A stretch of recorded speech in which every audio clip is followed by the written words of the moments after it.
seventh episode of the fifth season of The Boys has finally hit screens, bringing with it the poignant departure of Frenchie. Beyond this event, the chapter is packed with nods and connections worth noting. In this video, we will break down every relevant detail of this episode. Ready? Let's dive in.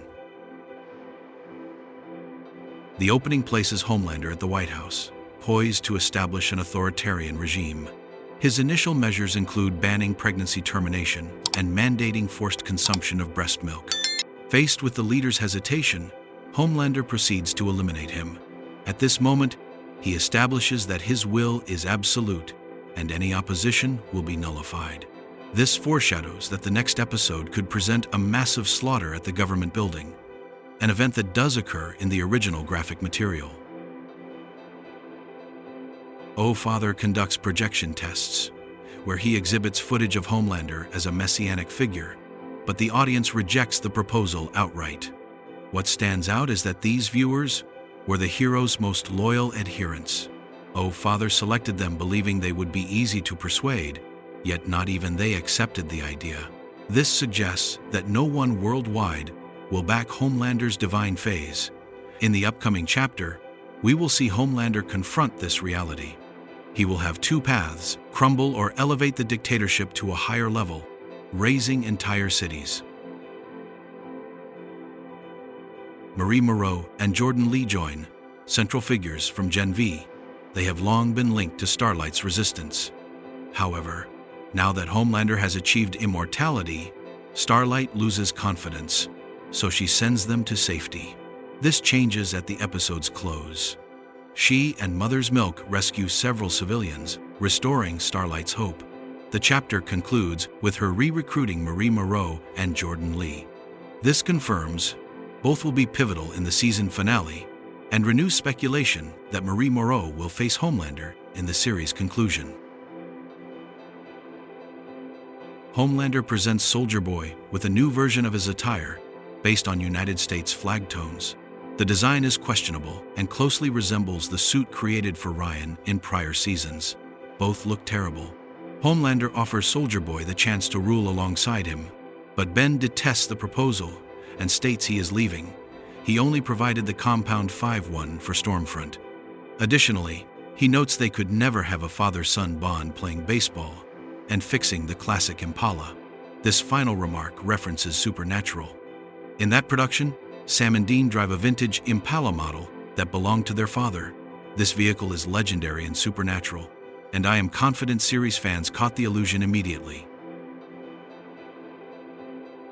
Soldier Boy departs, but Homelander cannot accept this farewell and goes so far as to knock out his father to cryogenically freeze him again. This represents a desperate attempt not to lose his father.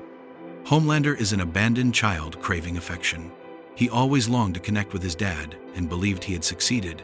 That is why this rejection hit him so hard. Homelander is insecure, yet capricious. He preferred to cryogenically freeze his father and strip his freedom rather than let him go. Homelander discovers the Deep murdered Black Noir, but far from being upset, he simply finds it irrelevant. In fact, he seizes the moment to dissolve the Seven. He even mentions they have not been 7 super beings on the team for some time, which is a recurring joke. This is also a joke in real life. As many fans note, they stopped being 7 since season 1, so that name lacked meaning.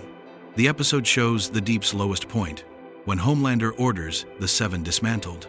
The Deep begs him not to. The scene is pitiful. The Deep has sacrificed everything for Homelander. He betrayed, killed, and lied dozens of times out of loyalty and fear. Yet even so, Homelander discards him like trash. Worst of all, the Deep cannot even protest because he is terrified. But the tragedies do not end for the Deep. While lamenting on the beach, he is threatened by a hammerhead shark. The entire ocean knows he was responsible for the oil spill and warns that if he touches the water, they will execute him. This shark appeared earlier in the series. It is Sander, the same one we saw in episode 1 of this season. The Deep used him as transport when he arrived to threaten Annie. In the new episode, he is voiced in English by Samuel L. Jackson. The deep situation worsens further.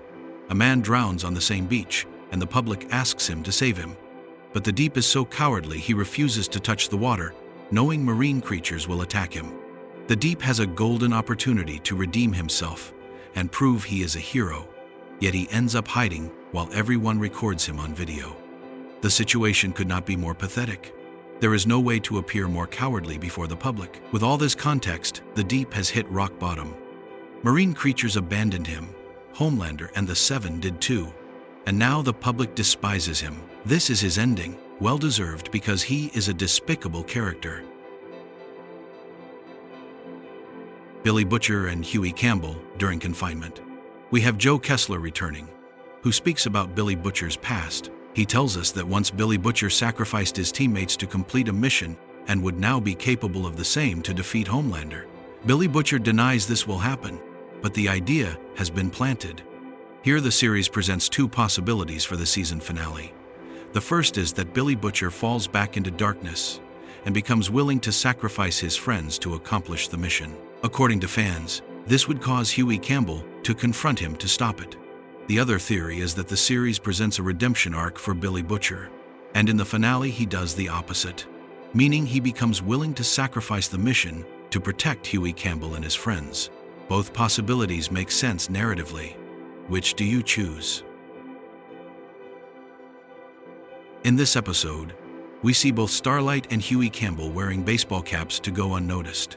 This is a typical cliché in superhero films. We have seen it many times in Marvel productions. We move to Frenchie and Kimiko Miyashiro's storyline. Both attempt to replicate Soldier Boy's powers. They use uranium to radiate Kimiko Miyashiro so she gains the ability to strip Homelander of his powers. The plan initially fails, but later takes off thanks to Sister Sage's intervention. The chapter does not confirm whether the experiment succeeded, but we can infer it did, as including this storyline without any result would make no sense. I am confident Kimiko Miyashiro has obtained Soldier Boy's powers, and we will see these powers used to defeat Homelander. This becomes almost a guarantee, considering Frenchie died, and obviously the series will show Kimiko Miyashiro's vengeance. Let us discuss Frenchie's death. When he confronts Homelander, he says, "Look at you, you surely never danced a day in your life." This carries deep subtext. Homelander is a man tormented by aging. That is why he sought immortality. But this infinite life is pitiful because he still does not enjoy it. He has always lived unhappily due to lack of genuine love and friendships. Frenchie knows this and thus attacks him with the dance metaphor. Dancing represents the happy moments everyone experiences in life. Frenchie died, but during his short life he experienced true love, friends, and moments of joy. Homelander will never have that, even if he lives 1,000 years. In his own way, Frenchie won. He does not lament the life lost with Kimiko Miyashiro, but rather appreciates the time they shared together. To conclude, let us end with something fun. When Homelander leaves, we can see he takes off with arms crossed. This confirms he still uses that ridiculous pose to fly, which we saw several seasons ago. However, in the new scene, they film him from behind, so the movement does not look so ridiculous and ruin the tension of Frenchie's death scene. But anyway, that is all for today. If you enjoyed the video, you would help me tremendously by leaving a like. That would be legendary.